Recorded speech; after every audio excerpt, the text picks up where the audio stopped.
Katanya mau naik kelas ya. Kalau naik kelas dari rumah saya niatkan mari mengkaji diroyah. Diroyah itu melogikakan riwayat. Jadi misalnya kita sering dengar Rasulullah SAW sering ngendikan kalian masuk surga itu bukan hanya berdasar amal, tapi berdasar anugerah Allah Subhanahu wa Ta'ala. Oke, kita sepakat amal kita, perilaku kita, ibadah kita andaikan dikompensasi dengan nikmat yang Allah berikan tentu tidak seimbang. Untuk membayar itu saja sudah lunas. Jadi Anda semua tidak berhak masuk apa? Surga. Sehingga di beberapa riwayat dijelaskan ada orang yang 500 tahun ibadah, nggak pernah maksiat. Ditanya sama Allah, kamu masuk surga karena apa? Karena ibadah saya ya Allah.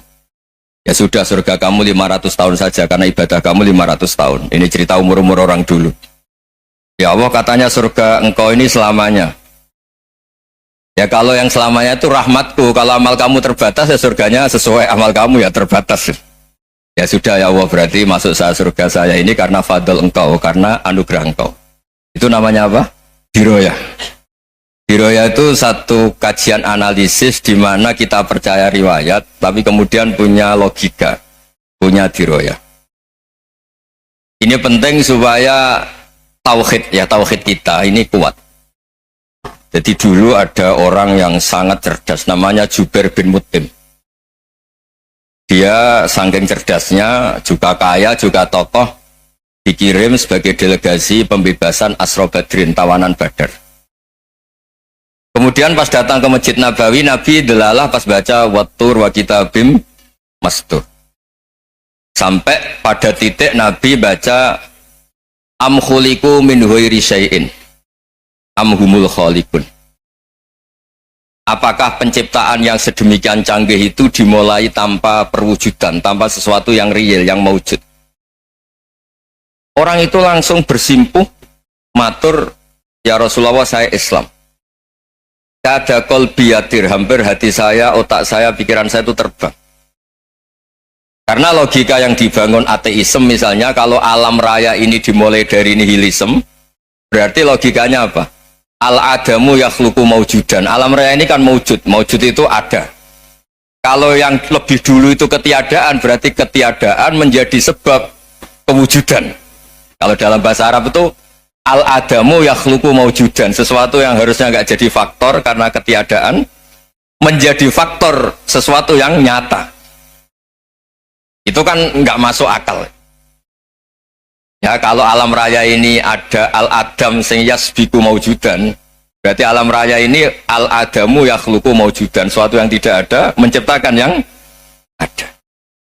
Dengan logika itu terus kita ngaji. Diajari sama guru-guru kita, sifat dasar Allah itu maujud. Wallahu maujudun qadimun. Terus masuk. Yang harus distatuskan pertama dari Allah itu apa? Maujud, wujud. Karena dengan wujud ini layak menjadi penyebab adanya alam raya ini.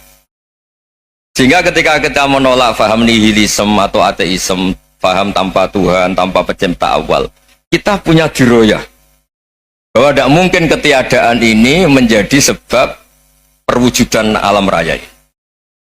Yaitu am khuliqu min ghairi syai'in. Masa alam raya ini diciptakan tanpa sebab yang nyata, yaitu wajibil wujud. Siapa itu? Allah Subhanahu wa Ta'ala. Begitu juga menyangkut sholawat. Orang boleh beda pendapat tentang redaksi sholawat. Ada yang sholli ala Muhammad, ala Sayyidina Muhammad, Nabi Muhammad. Monggo lah, masalah redaksi saja.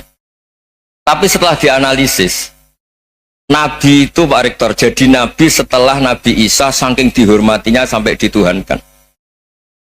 Juga jadi Nabi yang ada cerita masih hangat, orang Yahudi itu bunuh Nabi. Jadi yang satu mendudukkan Nabi sedemikian tinggi sampai kayak Tuhan, yang satu menjatuhkan Nabi sedemikian rendah sampai dibunuh. Kayak apa susahnya jadi Nabi Muhammad SAW. Kemudian dengan gampang Hadaddin agama ini bikin syariat yang bernama sholawat. Redaksinya monggo lah sesuai tradisi masing-masing. Allahumma sholli ala Muhammad, Allahumma sholli ala Sayyidina Muhammad, ala Nabiyina Muhammad, monggo lah. Tapi yang jelas redaksi ini kalau didiroyah dikaji, Allahumma itu Tuhan, Tuhan itu pemberi. Wa Muhammadun wa in jalla qadruh abdun min ibadi. Muhammad apapun tinggi derajatnya tetap berstatus hamba. Sehingga agama ini terjaga oleh syihotus sholawat. Agama ini terjaga oleh redaksi sholawat. Yaitu Allah tetap pemberi sebagai Tuhan yang enggak tersaingi, la syarikalah. Rasulullah Muhammad wa in jalla qadruh, apapun prestasinya, bisa mi'raj, bisa apa saja, tetap seorang hamba yang butuh muhtajun ila rahmatih.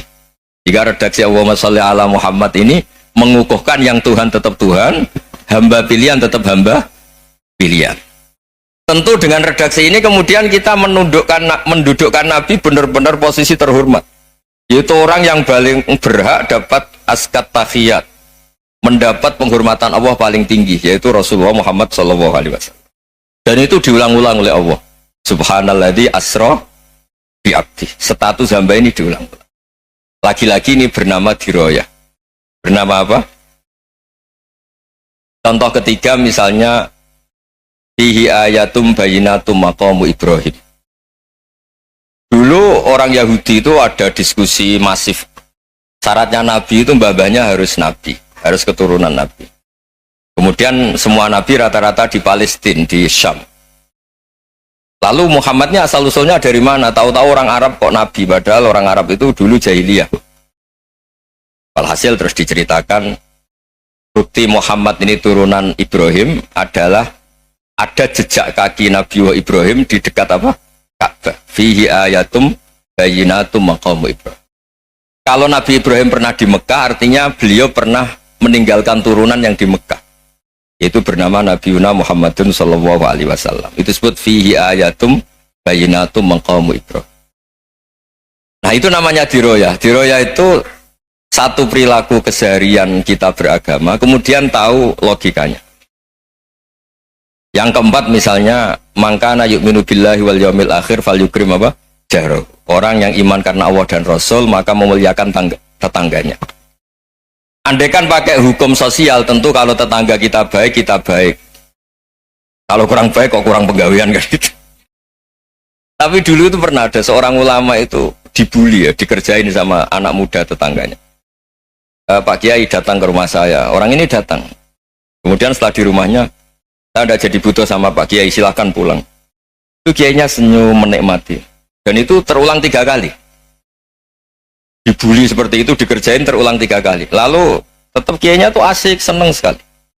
Lama-lama muda ini tanya, kenapa engkau tidak tersinggung? Padahal saya kerjain sampai 3 kali, tak undang, terus tak suruh pulang, tak undang, tak suruh pulang. Kata Kiai tadi, yang memerintahkan baik sama tetangga itu Allah. Jadi saya nikmati ketika bisa baik sama Anda. Tidak ada urusannya dengan perilaku Anda yang nolak saya. Nah itu terus kita tahu, memang motifnya kita baik sama tetangga karena iman sama Allah dan Rasul, bukan hukum kompensasi sosial. Jadi kalau mau diteruskan Pak Rektor, saya ngajar di sini ya karena perintah Allah, itu orang alim harus ngajar, bukan karena perintah Rektor. Kalau diteruskan. Ya saya mohon juga gitu, para dosen, para karyawan di sini, kalau nggak khianat dengan UI itu karena takut sama Allah, jangan takut sama Rektor. Kalau Anda baik juga karena Allah, jangan baik karena apa? Rektor. Bagaimanapun ya semua kita ini makhluk. Makhluk itu la yadurru wa la yanfa. Begitu juga melihat Indonesia. Melihat saya ini kan ikut di UI itu lama sekali, ikut sama Profesor Zeni, dari anak Profesor Zeni nulis tafsir. Mungkin Pak Harsoyo tahu banyak, dulu Pak Lutfi ya tahu banyak. Tapi saya memang nggak pernah terbuka karena ya memang nggak ingin sebenarnya. Kondisi ini kondisi darurat. Sehingga saya tahu cara berpikir Profesor Zeni, ya tahu komitmen beliau pada UI. Dan pendiri UI memang ya banyak yang dari tokoh NU, Muhammadiyah, dari tokoh-tokoh ormas yang lain memang didirikan banyak orang. Hingga UI memang nggak milik ormas apa tertentu. Dari satu sisi memang baik, nggak dikuasai ormas tertentu, tapi nanti kalau keterusan ya nggak berbentuk. Ya sudahlah, dikelola saja. Sambil-sambil jelas, sambil-sambil kadang nggak jelas, yang penting ikhlas tadi. Karena kalau terlalu asobia itu jadi repot. Kita ini yang nekuni fikih itu tahu, kalau tidak kuno itu madhabnya Hanafi, kuno itu madhabnya Syafi'i. Tahu-tahu seakan-akan Imam Syafi'i itu NU, Imam Abu Hanifah itu Muhammadiyah. Padahal ini orang-orang yang sebelum NU dan apa? Muhammadiyah. Jadi kalau kita yang nekuni ilmu itu biasa saja dengan perbedaan. Tapi kalau orang-orang yang nggak siap dengan perbedaan itu sampai Allah disifati Ta'ala itu tidak terima. Padahal ta'ala itu maknanya moho luhur, yang maha agung. Jadi ada seorang kiai kebetulan pidato pertama Pak Rektor. Assalamualaikum warahmatullahi ta'ala wabarakatuh. Ilmu balik kedua ini nggak terima karena itu dianggap bid'ah ada ta'ala. Hanya dia bilang Assalamualaikum warahmatullahi ta'ala wabarakatuh. Itu saking asobiahnya itu Allah ditambahi ta'ala itu tidak terima. Padahal ta'ala itu maknanya maha agung.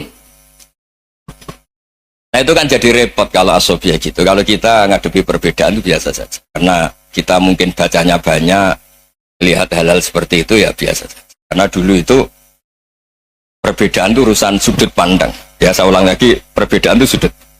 Allah yang Tuhan saja sering didebat sama nabi-nabinya. Karena urusan sudut pandang apa? Saya beri contoh ya. Suatu saat Khalilur Rahman Ibrahim itu saatnya meninggal sama Allah, Israel disuruh. Israel itu Ibrahim saatnya meninggal, ambil nyawanya. Setelah datang ke Ibrahim, ya Khalilur Rahman Ibrahim, saya disuruh nyabut nyawa Anda. Itu Israel dipaksa mikir sama Ibrahim. Hal ra'aita khalilan yumitu khalilah. Kamu tahu orang yang mencintai kemudian bunuh yang dicintai. Itu logika agak benar. Akhirnya Israel kan gak biasa debat, kan gak dilatih debat, gak pernah ikut lomba UI debat ilmiah. Ya taunya nyambut nyawa aja. Kembali ke Allah. Ya Allah, kata Ibrahim, hal ra'aita khalilan yumitu khalilah. Masa kekasih bunuh yang dicintai ya. Tapi kata Allah santai. Bilang ke Ibrahim, hal ra'aita habiban yakrahu ayyalqa habibah. Masa katanya dia cinta saya, kemudian ketemu saya tidak berani. Israel mater lagi. Logikanya gini Ibrahim, masa yang dicintai sama yang ketemu yang dicintai nggak berani. Ya udah ketemu aja. Satunya yang meninggal itu. Artinya kamu bisa saja GR tidak mati-mati karena merasa dicintai, atau ingin mati karena mencintai. Nah maksud saya dalam hal-hal seperti ini orang UI pasti gak jelas. Katanya cinta Allah suruh mati ya nggak mau. Nggak jelas kan? Dibilang nggak cinta juga nggak mau. Tapi dibilang cinta kalau ukurannya mati juga nggak mau. Nah, tapi dalam banyak hal nggak jelas itu penting Pak Rektor. Penting sekali. Buatan Buyan, saya beri contoh sekian ilmiah, nggak jelas itu penting. Rasulullah SAW itu dalam banyak hal itu disuruh Allah, memang disuruh supaya ngambil sikap seperti itu. Karena Allah itu punya otoritas penuh untuk bikin orang itu baik atau tidak baik. Wahsy itu yang membunuh Sayyid Hamzah, orang paling dicintai Nabi, di antara yang dicintai Nabi. Qatalahu Wahsyun, dibunuh oleh Wahsy. Nabi secara basarnya itu nggak suka sama Wahsy. Sampai cara lahir ya ingin corong Jawa, ingin masuk nol. Tapi apa kata Allah? Laisa laka minal amri syai'un aw yatuba alaihim aw yu'adziba. Itu tidak wilayah kamu Muhammad. Malah Wahsy dikasih tobat sama Allah. Khalid bin Walid, itu perang Uhud kalah itu karena ide brilian Khalid bin Walid. Pas itu masih panglima kafir. Yaitu pura-pura kalah, ghanimah dilepas, sahabat turun, pasukannya naik, walhasil orang Islam kalah. Khalid bin Walid akhirnya juga masuk Islam. Orang yang secara basariah Nabi itu gak siap. Kebalikannya juga ada. Sa'labah itu orang sampai dapat gelar hamamatul masjid. Ini pas ngaji mesti ingat salam. Dia di masjid terus. Setiap habis salam tuh lari karena istrinya nyuwun sewu masih berpakaian yang tidak pantas. Kenapa engkau terburu-buru pulang? Pakaian yang dipakai istri saya sekarang saya pakai. Ya pakaian sarung itu kayak Pak Rektor kan fleksibel. Ini khusus mau Ramadan, tidak akan sarungan terus, gak usah khawatir. Jadi ini tadi sudah perjanjian. Saya yang kiai celananan, beliau yang rektor pakai sarung. Jadi iya. Supaya itu barter madhab. Tapi hanya sekali ini aja, bukan. Jadi jangan diharapkan ini jadi tontonan terus-menerus. Dan ini barter madhab. Saya sama Profesor Kores juga sering gitu. Saya pakai sarung yang dihadiahi beliau pakai sarung yang dihadiahi saya. Memang itu tradisi Islam. Tahadau tahabu, kamu saling memberi hadiah maka kamu saling mencintai, bukan riswah, bukan riswah.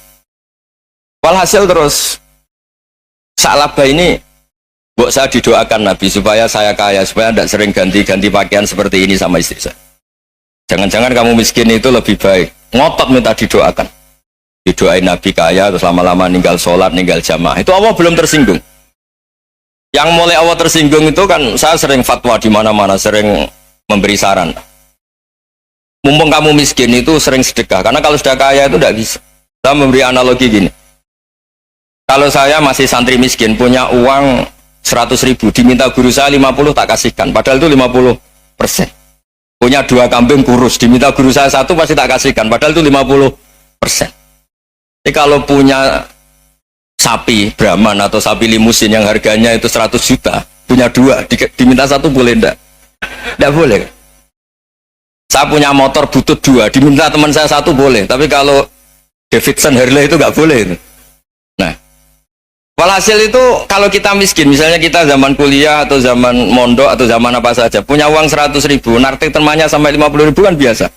Tapi setelah 1 miliar, berani nggak kamu kasihkan 500 juta? Sama-sama 50%?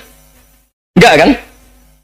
Nah, salabah gitu, ketika zakat masih per 40 kambing 1 kambing, itu sebenarnya kan masih ringan. 41, 82.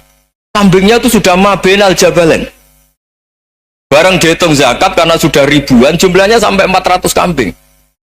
Banyak lah pokoknya. Terus kata salabah, ini pemerasan. Karena jumlahnya besar. Allah tersinggung karena nabinya dianggap narik zakat itu dianggap khorat, dianggap pemerasan. Allah tersinggung, kemudian fa'aqobahum nifakon fi qulubihim ila yaumil.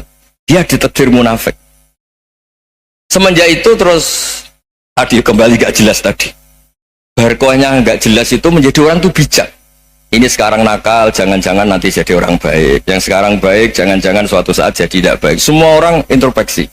Gak ada jaminan kalau kita sekarang baik akan baik terus. Gak ada jaminan kalau kita sekarang buruk akan buruk terus. Sehingga terus banyak kiai-kiai bijak itu memang lahirnya gak tegas. Tapi gak tegas itu yang menjadikan bijak. Karena sama-sama mungkin. Itu yang disebut laisa laka minal amri syai'un aw yatuba alaihim wa yu'adzibum. Itu tidak wilayah kamu. Ketika Allah mengomentari orang munafik juga wa yu'adzibal munafiqina insya'a aw yatub. Bisa saja ada yang disiksa, bisa saja ada yang dikasih tobat. Karena pola yang kita analisis itu semuanya menurut kita. Bukan menurut kemaslahatan orang apa? Banyak. Saya punya sekian contoh cerita. Orang yang sowan kiai baik-baik, mungkin bawa gula atau salam damla, tidak tahu lah. Itu tidak mesti jadi wali. Tapi Kalijogo yang kenal Sunan Bonang, itu kenalnya itu karena ingin begal. malah jadi wali. Tapi tidak usah dicoba. Umar itu nyari Nabi itu mau dibunuh. Tapi malah tobat jadi orang baik. Jadi ini penting ngaji ya, supaya tidak tegas itu, tidak jelas itu kadang baik.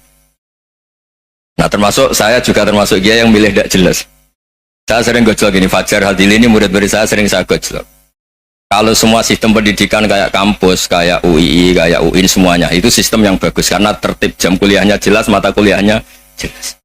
Kalau di pesantren itu Pak Arso itu gak tertib, tapi justru itu enak ketemu di jalan orang berani tanya. Nah ini kalau mbak-mbak misalnya menstruasi, mau belajar haid nunggu semester berapa baru tahu. Itu bisa sekian tahun nggak sholat karena nunggu pelajarannya baru diterangkan. Mau haji juga gitu, nunggu mata pelajaran haji. Kalau nggak jamnya nggak mau dosennya ngajarin. Nah, kalau kiai kan nggak ketemu di jalan tanya dijawab.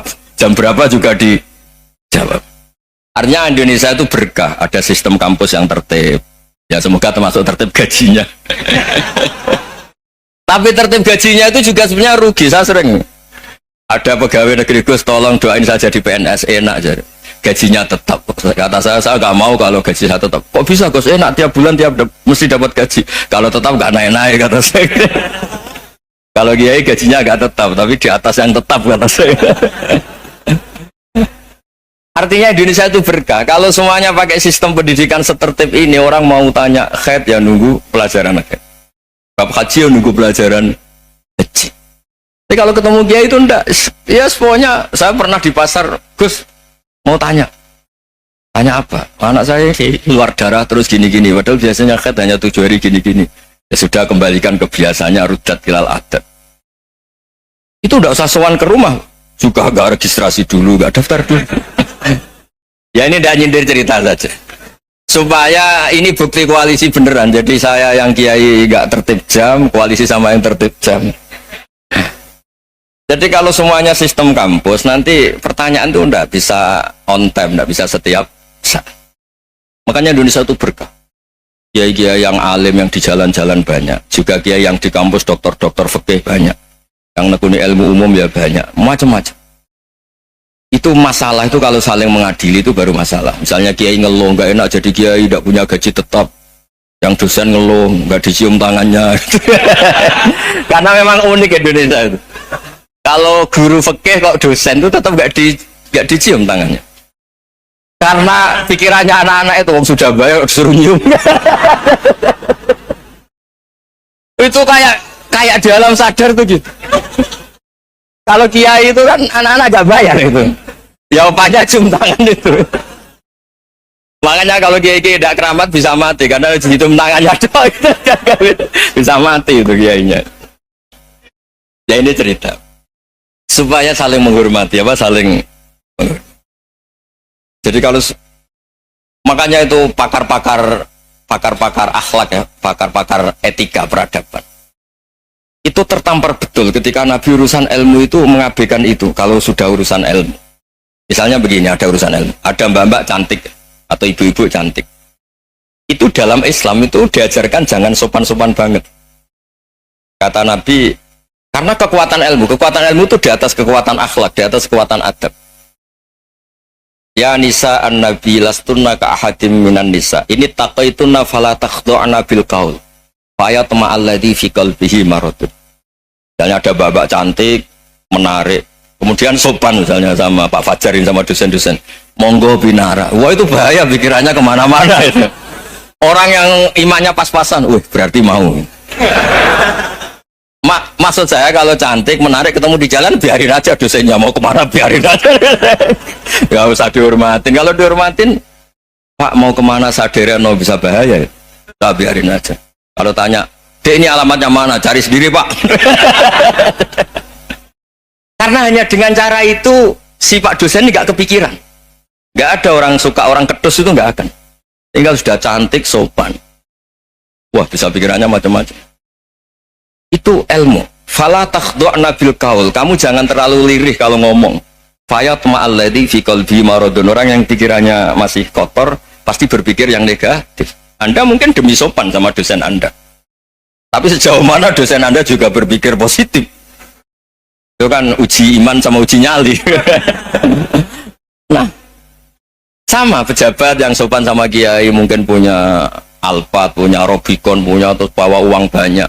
Terus sama kiai cium tangan hormat. Jangan-jangan kiainya yang pikirannya macam-macam.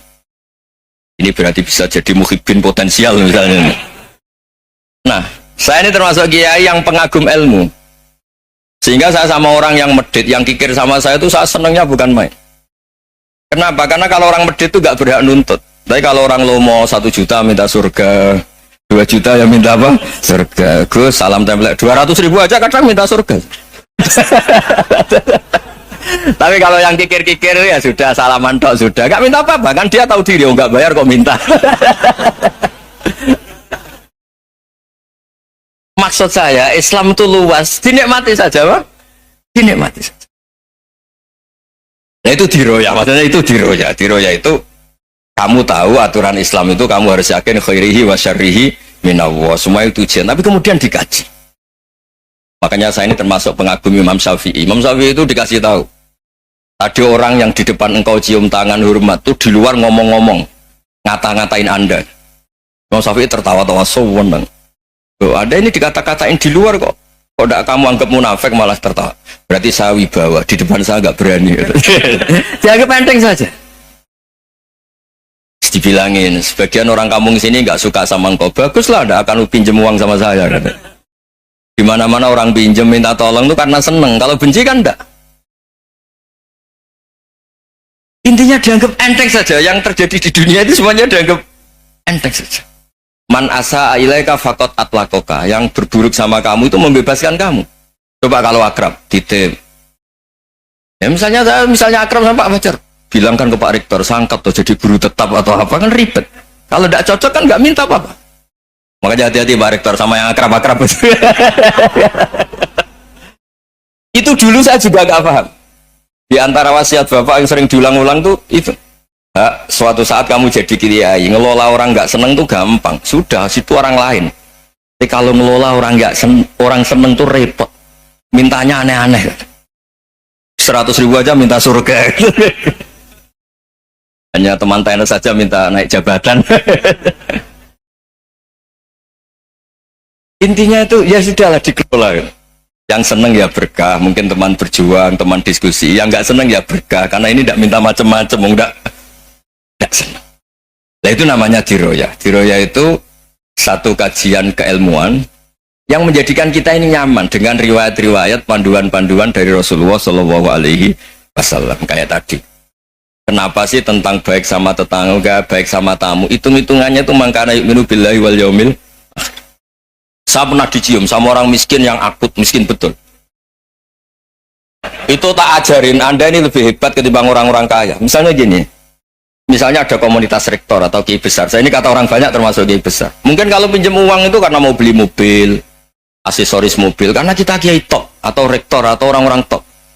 Kalau sesama orang miskin itu pinjem-pinjemannya itu urusan beras, itu urusan nyawa. Tren mana? Menyelamatkan nyawa sama aksesoris mobil. Nyawa. Jadi pahala kamu pasti lebih besar itu. Itu senengnya jadi orang miskin terus keterusan sampai sekarang.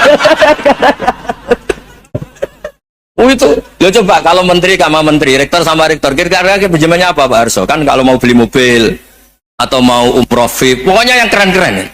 Kalau orang miskin pinjam kan apa? Makan kan? Beras kan? Makanya kalau yang sudah miskin monggo lah kalau ingin teruskan. Maksud saya Islam tuh seenak itu. Islam tuh segampang itu. Sudahlah yang sedang miskin ya keren. Karena sekali sosial itu urusannya apa? Nyawa. Tapi kalau miskin semua ya Indonesia bisa tutup kan. Ya sudah yang kaya-kaya itu saya menyelamatkan Indonesia karena bayar pajak yang menjadikan Indonesia berjalan. Tapi ya dipakai yang benar. Nah, begitu seterusnya. Ada kiai miskin cerita ke kita. Terus enak jenengan alim, terus punya santri banyak, bisa ngajar di mana-mana. Saya bilang, hebat kamu. Dia hidup di daerah tertinggal. Itu yang diajarkan kan hanya tauhid. Kan nggak mungkin desa tertinggal baca fikih perbandingan madhab. Kan nggak mungkin. Kalau yang kayak Pak Fajar, Pak Sadali kan nggak mungkin. Fikih perbandingan apa? Madhab. Menyorot madhab dunia. Kayak engke itu kan nggak mungkin. Tapi pertanyaannya, yang menyelamatkan masuk surga itu tauhid apa perbandingan madhab? Tauhid.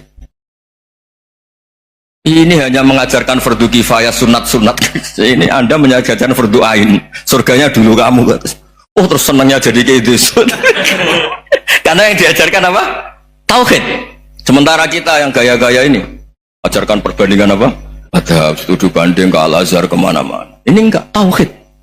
Dari orang nyembah pohon jadi nyembah Allah Ta'ala. Keren ya? Keren. Jadi terus kayak gitu sama saya senangnya bukan karena tak bela. Tapi ada yang agak kurang ajar, tanya saya. Kalau itu hebat, kenapa Gus gak mau jadi kayak gitu? Waduh. Wah ya repot kalau pertanyaan. Terus tak jawab, kalau saya jadi kayak gitu, kamu ngangsu ilmu dari mana coba? Ya dari jenengan, ya kalau sama gobloknya ada bisa. Ya sudah, Gus aja yang jadi kayak besar. Maksud saya, ya sudahlah kita begini seperti yang saya ajarkan di sini, saya sarankan. Supaya orang itu tahu. Ini namanya diroyah, apa? Makanya kata Imam Ghazali itu kalau kamu ingin sopan gampang melihat anak kecil, wa aqallu minni dzamban, dia dosanya lebih kecil. Karena masih kecil kan, tentu secara dosa nggak banyak.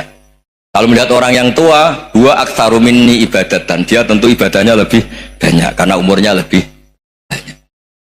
Sehingga terus semua orang lain tuh di depan kita itu hebat. Ya semua orang lain sama misalnya Pak ini rektor, sama Fathul Wahid rektor. Tanggung jawabnya lebih banyak, berarti pahalanya lebih banyak. Tapi sama, ketika melihat Nyon Sewu, melihat pegawainya yang secara lahir di bawahnya, ini tanggung jawabnya nggak banyak, pasti salahnya juga enggak. Itu yang diajarkan Rasulullah SAW, sehingga enak lah. Tapi kalau kita melihat orang lain selalu salahnya, itu pecundang. Allah saja tidak seperti itu kan, amal baik ya ada khairan, amal buruk ya ada saron, semuanya dilihat oleh Allah Subhanahu wa Ta'ala. Saya itu punya teman Gus, agak beling, agak seenaknya. Dulu miskin. Wah itu seenaknya betul. Kayak kenal Tuhan sudah. Tak tanya, kenapa kamu seenaknya? 1 bulan tuh labanya bisa 200 juta sampai 500 sampai 1 miliar. Saya itu Gus, setelah duha itu perkembangannya bagus. Duha, sholat duha itu. Saya pernah miskin kan kata apa? Ingka rezeki fisama apa? Wa ingkana qalilan ya kalau fisama fa'anzilhu, terus wa ingkana qalilan fakasirhu, kalau sedikit perbanyak. Ini trennya sudah benar semua. Nah, wa ingkana apa ya haroman fatohiru, kalau haram yang kau sucikan. Makanya saya seenaknya kalau qalilan sudah fakasiru, paling trennya yang nggak benar juga fatohiru kata. Dia yakin kalau yang nggak benar-benar sudah disucikan Allah, karena yang lain-lain sudah dari miskin sudah kaya, qalilan sudah fakasiru, paling yang haroman juga sudah fatohiru gitu. Tak tanya, lah kamu kok tahu? Polanya sudah ada Gus, karena sang qalilan. Kamu sembrono sama Tuhan kok begitu kan? Tapi apapun itu seneng saya. Seneng saya sering salah teh, makanya saya mohon yang sekarang miskin, sedang miskin itu ya ndak usah nyesal banget-banget. Kalau ingin kaya monggo lah, namanya orang juga ingin. Ya, tapi Anda harus bangga. Sosial antar kalian adalah urusan nyawa dan itu pahalanya luar biasa. Supaya kita, nah yang kaya-kaya juga boleh GR lah karena pembayar pajak. Dan itu bisa menyelamatkan apa? Indonesia Raya. Begitu seterusnya. Itu yang diajarkan Nabi, antawadhu hatta la yabghiya ahadun ala ahadin. Kamu semua harus tawadhu sehingga antar kalian tidak saling tidak sopan, tidak saling liar, tidak saling mendolimi. Termasuk tadi sikap gak jelas tadi. Orang dolim yang sekarang dolim bisa saja tobat, yang sekarang soleh bisa saja nanti. Semuanya itu mungkin. Kita diajari ya muqallibal qulub tsabbit qalbi ala dini. Jadi keliru kalau kita dalam banyak harus tegas, gak mesti. Al halalu bayyinun wal haramu bayyinun. Tapi ada wa bainahuma umurun mustabihat. Ada yang wilayahnya itu abu-abu. Misalnya ada perempuan cantik, misalnya contoh paling gampang. Kalau kamu ajari secara serius, kamu bisa aja tergoda jadi fitnah. Tapi kalau orang soleh gak berani ngajarin, kemudian digunakan orang fasik, malah menjadi orang nakal, kita juga tanggung jawab. Kamu mau tegas gimana? Wilayahnya sama-sama mungkin. Wilayahnya sama-sama mungkin. Yang dekat pejabat mungkin terkontaminasi KKN. Tapi kalau pejabat gak dekati orang soleh, punya perilaku yang gak soleh, yang repot juga Indonesia kan? Nah hal-hal seperti itu kita tidak perlu ngambil sikap. Maksudnya nggak usah ngambil sikap, ya kita buktikan kalau milih satu madhab, kita buktikan semuanya lebih baik, semuanya lebih bermanfaat, semuanya lebih berperadaban. Karena nggak bisa dihindari wabena humain. Termasuk nyuwun sewu, saya mohon maaf sama mulai Pak Harso, Pak Lutfi sampai Pak Fathul Wahid. Saya ini termasuk kiai yang nggak suka dekat sama orang-orang top. Bukan karena hasud. Memang konstitusi kiai harus gitu lah, tamud dan na'inaika. Kenal orang lebih tinggi itu kan resiko. Misalnya saya kiai desa, mungkin punya keri tua sudah seneng, punya kijang tua sudah seneng. Gara-gara kenal Pak Wahid naik Camry, waduh kok saya kalah itu. Kenal orang itu kan resiko. Mungkin dosen-dosen sini kalau kenal saya di Rembang juga resiko. Di sini gak ada cium tangan, melihat saya di sana, wah gak enak jadi dosen. Jadi memang harus dibatasin. Sekiranya mungkin orang terus, karena latamud dan ainaika ilah, kamu jangan sering melihat orang lain yang mungkin secara lahir dapat nikmat yang lebih tinggi timbang Anda. Kalau kamu nggak bisa ngelola hati Anda bisa hasut, Anda bisa dengki. Paling tidak Anda bisa ada syukur. Saya itu sering didolani pejabat, juga sering melihat pejabat di TV-TV. Naik mobil aja ada yang naikkan. Bahkan kalau wudhu itu anduk aja ada yang bawa. Itu kalau yang nggak kuat, wih naik jadi pejabat. Ya makanya terus konstitusi kiai itu mengatur, sudahlah mata kamu itu kamu batasin. Jangan melihat sesuatu yang potensi ya, potensi menjadikan Anda tidak nopo syukur. Jadi saya mohon, ini memang konstitusi saya sebagai kiai, jadi saya, tapi di hati saya tetap akrab. Saya doakan semua untuk UI, untuk semua orang Indonesia kita doakan. Kita ingin semuanya tambah baik, tambah baik. Oke, ngoten mawon. Assalamualaikum warahmatullahi wabarakatuh. Terima kasih.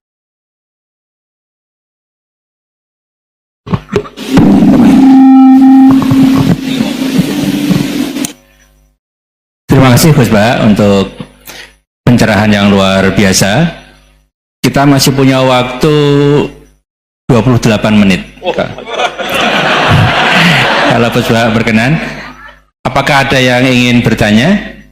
Singkat, padat, sebutkan nama. Sana dulu ya. Ya. 3 ya? 3 aja ya? Satu, sini dua, satu lagi dari Ahmad ya Ibu ya, ya silakan satu dari sana ya, ya maju aja, maju mikrofonnya ini.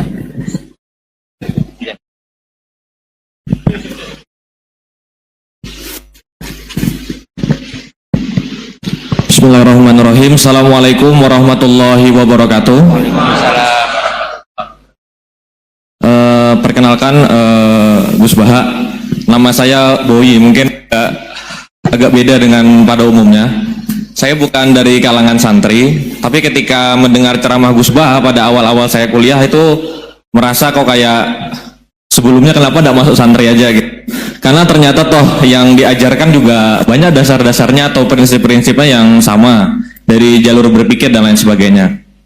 Yang ingin saya tanyakan di sini adalah ketika Gus Baha menyampaikan tentang diroyah, mungkin singkat saja Gus, apakah diroyah ini alat atau ilmu universal yang bisa digunakan ketika berdialog dengan orang-orang yang mengatakan itu kan kaidah kalian gitu, itu kan kaidahmu, ada hal-hal yang memang tidak bisa dipersamakan atau tidak bisa digeneralisir, ya mungkin seperti itu Gus. Dan juga yang terakhir, kalau boleh saya izin bersalaman boleh Gus. Kesempatan. Oke, Assalamualaikum warahmatullahi wabarakatuh.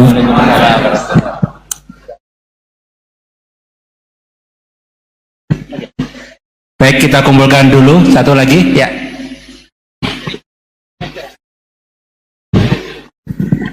Cek. Bismillahirrahmanirrahim. Assalamualaikum warahmatullahi wabarakatuh. Ya, perkenalkan saya Taufik Satrio, biasa dipanggil Tosa. Ya. Ya. Singkatan. Baik, langsung saja mungkin untuk pertanyaannya. Di Yaumil Akhir nanti kan ada yang namanya Yaumil Mizan. Itu pertimbangan gitu kan. Nah, itu bagaimana kalau timbangannya itu sama, artinya seimbang? Apakah itu nanti akan berada di tengah-tengah antara surga dan neraka atau seperti apa? Kemudian yang kedua, itu terkait dengan perbuatan buruk ke orang lain. Ketika kita berbuat buruk ke orang lain itu kan kita istilahnya zalim kepada orang lain. Tapi di lain sisi itu secara zahir kan seperti itu. Tapi di lain sisi di akhirat itu kan kalau secara pahala kita itu membantu orang lain mendapatkan pahala. Nah.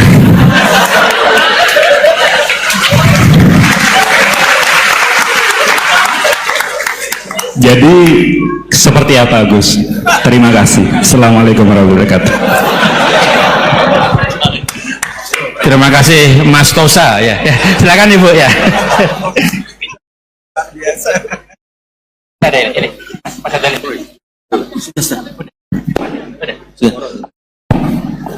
Assalamualaikum warahmatullahi wabarakatuh.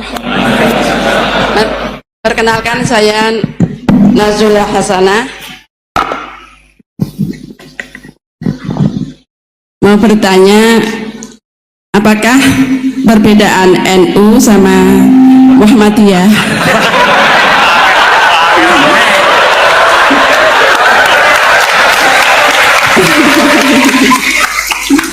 Tadi kan dijabarkan.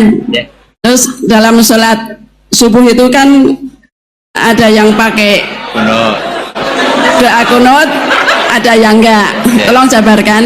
Wassalamualaikum warahmatullahi wabarakatuh. Waalaikumsalam. Baik Gus, ini ada 3 penanya. Mas Boy tadi terkait dengan diroya, apakah ini universal, termasuk untuk yang non muslim bahkan gitu kan. Kemudian yang kedua dari Mas Tosa, hisab yang seimbang Gus, kasusnya gimana ini. Yang kedua terkait dengan kalau berbuat buruk kan membuat pahala untuk yang bersangkutan itu, seperti orang puasa dikasih minum gitu kan ya. Ya. Terus kemudian buasana ini beda antara NU dan MU, kira-kira itu ya. Silakan saja. Ya.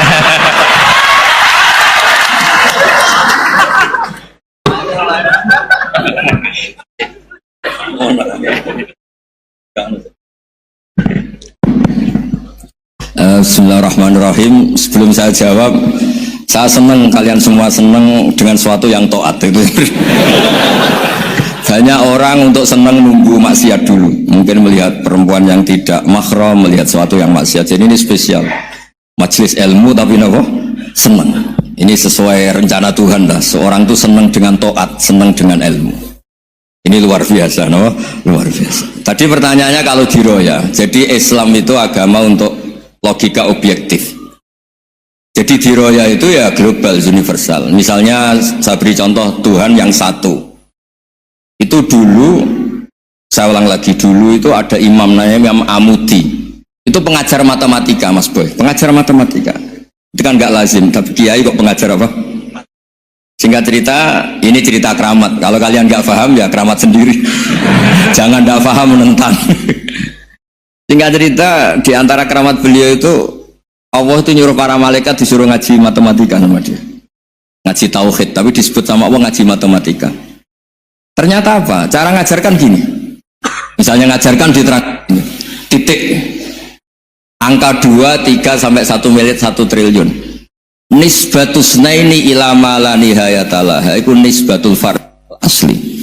Angka itu entah 2, entah 3, entah 1 miliar, semuanya dibanding angka 1 itu namanya cabang. Tetap yang al aslu itu angka 1. Itu otak siapapun itu akan ikrar dengan logika tadi. Bukan kita yang muslim. Semuanya akan tahu angka berapapun jumlahnya, tetap asal usulnya angka 1. Terus dia gambar, ya gambar apa saja, gambar masjid, apa gambar sapi atau gambar apa saja, dimulai 1 titik.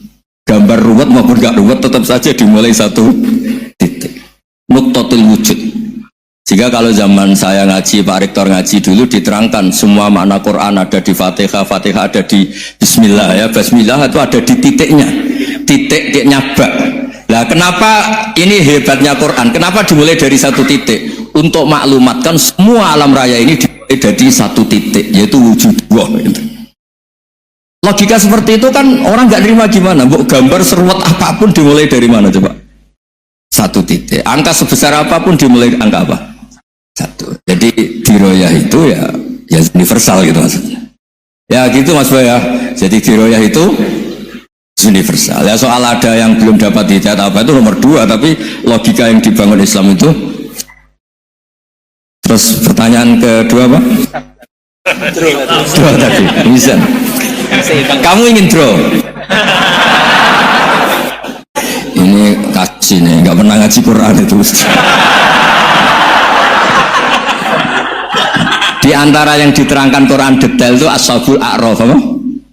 Ashabul A'raf, orang yang baiknya sama gurunya itu imbang.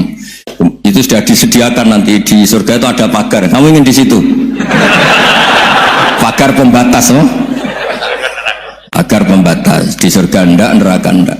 Jadi kejadian surga dan neraka itu gini, tak terangin ya. Jadi kira-kira gini, kan hisab itu hanya rubu'un nahar, sekitar 2 jam, 2 jam setengah selesai. Jadi 1 dunia ini dihisab Allah, hanya Allah butuh waktu 2,5 jam rubu'un nahar. Kenapa gitu Pak Rektor? Karena semuanya datang ini sudah terindikasi dan itu sudah jelas. Misalnya orang yang soleh banget, wajahnya bersinar, bahkan semua tubuhnya bersinar. Yas'anuruhum baina aydihim, yang pas-pasan ya sinarnya pas-pasan, sehingga nanti yang punya sinar cukup di kanan, yang kelip-kelip agak ini yang rawan kesaruk ini yang gelap gulita langsung di kiri. Nah itu terus faduri babenahum bisuril lahubab, terus Allah langsung bikin pagar. Nah yang rawan kesaruk pagarnya yang kelip-kelip tadi, yang temangsang ini, karena yang jelas hitam di kiri, yang jelas putih kanan. Yang abu-abu ini sama malaikat digaruk saja. Nah terus temangsang di Araf itu. Nah, terus setelah dipagar ini dia punya kegiatan. Kalau melihat neraka bilang Rabbana srif anna adzab jahannam. Kalau melihat surga ya Allah, ma kuntu asqa khalqik. Saya ini hamba Engkau yang tidak paling sial dan Kau Maha Rahman. Tolong saya jangan dihadapkan ke neraka lagi. Karena itu menyiksa. Sabar. Wa akhraqaka. Ya ketika melihat neraka itu dia komentar, ya Allah, neraka ini begitu merusak wajah saya. Hawa panasnya itu sudah menghancurkan semua, baunya juga agak enak. Saya minta saya dihadapkan ke surga bersama Allah, tapi kamu tidak minta lagi kan? Tidak, saya hanya minta itu tok. Gitu. Nah ini saya pandu, kalau kamu ngalami tak pandu. Kalau kamu ngalami tidak pandu. Sama Allah terus diberi janji supaya tidak minta yang lain. Tidak, saya tidak akan minta lagi. Terus melihat surga. Nah, di surga melihat orang kayak gitu kan, di surga nanti kalian kan hura-hura semua. Wah, istri yang di dunia kurang cantik, rewel, yang di surga itu istrinya cantik semua, gak rewel semua. Gak minta belanja, cantiknya tidak usah ke salon, pokoknya top lah. Terus dia melihat tersiksa, cara Jawa ngiler. Weh, masa ngelihat tok? Akhirnya ya lama-lama berani ngajukan, ya Allah masa ngelihat tok gitu. Dikasih masuk gitu. Ya terus, tapi kamu kan janji tidak minta lagi. Ya terus ngerayu-ngerayu Tuhan lagi. Akhirnya walhasil nanti kalau betul-betul Araf itu nasibnya akhirnya masuk surga. Tapi tadi digarap dulu lah, dikerjain dulu. Itu lama sekali perjalanannya, memang lama sekali. Nah soal orang membunuh itu, apa contohnya tadi? Berbuat buruk sama orang lain, ya apapun lah. Berbuat buruk sama orang lain itu, kalau faktanya nanti tobat, Allah yang bisa ngelola itu. Makanya Nabi pernah senyum-senyum, pernah tertawa-tawa. Sungguh ketika Allah menghendaki rahmatnya itu semuanya indah.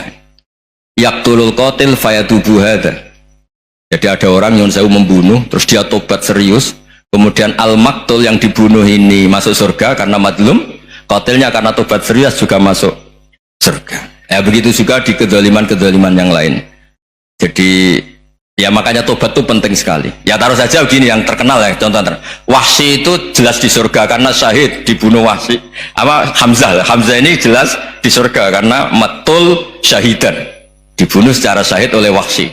Tapi karena Wahsy tobatnya serius, nanti juga di surga. Begitu juga keburukan-keburukan yang lain. Jadi tobat ini misalnya ada orang hartanya dicuri. Tentu yang dicuri ini kalau dia orang baik, ya mungkin secara formal lapor polisi, tapi kalau dia orang baik mungkin ridho lah, sudah itu sudah ridho kan. Berkahnya ridho, dia menjadi orang baik karena ridho diuji Allah, hartanya apa? Dicuri. Kemudian yang mencuri tobat, entah harta itu dikembalikan, entah dikasihkan masjid sebagai amalnya yang dicuri, entah apa-apa, Allah ngasih tobat orang ini. Kemudian sama-sama jadi orang baik, kemudian sama-sama di surga. Makanya itu Nabi sampai senyum-senyum, betapa rahmatnya Allah tidak terbatas. Sama lagi, betapa rahmatnya Allah tidak terbatas. Bahkan qatil sama maktul bisa ngopi di surga bareng tadi itu. Karena ya tadi masyhur itu. Yang paling legenda dalam sejarah Islam kan, saya pernah membunuh orang yang sangat dicintai Rasulullah. Sebagai tobat saya akan membunuh orang yang paling dibenci Rasulullah. Singkat cerita, Wahsy ini menangi bunuh Musailamah al-Kadzdzab, orang yang ngaku-ngaku Nabi yang merusak tatanan apa? Islam. Apapun itulah, cerita-cerita apapun itu. Makanya saya sering cerita, kalau preman pasar itu tobat, bu, jangan nyapu masjid. Tobatnya tetap di pasar. Yang dulu pasar gak aman karena dia, sekarang aman karena dia. Jangan tobat terus nyapu di pasar, pasar diganti suksesennya pengganti. Itu nggak fair apa? Jadi kalau tobat itu harus seimbang dengan zaman salahnya. Zaman apa? Kayak Umar. Ketika dia kafir itu orang Islam dibikin takut. Terus ketika dia Islam, gantian orang kafir dibikin takut. Pertama dia Islam langsung marahnya Abu Jahal pula. Awas kalau ganggu Rasulullah, ngadepin saya. Itu fair. Kenapa? Fair. Jangan tobatnya bikin orang takut, lah tobat ke masjid nyapu, yang di pasar diganti penggantinya tetap gaduh. Gak boleh. Harusnya kalau lama bikin pasar takut, ya sekarang lama bikin pasar apa? Aman. Itu tobat yang apa? Seimbang. Ya kira-kira gitu ya. Nanti tak pandu kalau sudah di Arab. Yang ketiga NU sama MU. Satu itu beda seragamnya dan logonya.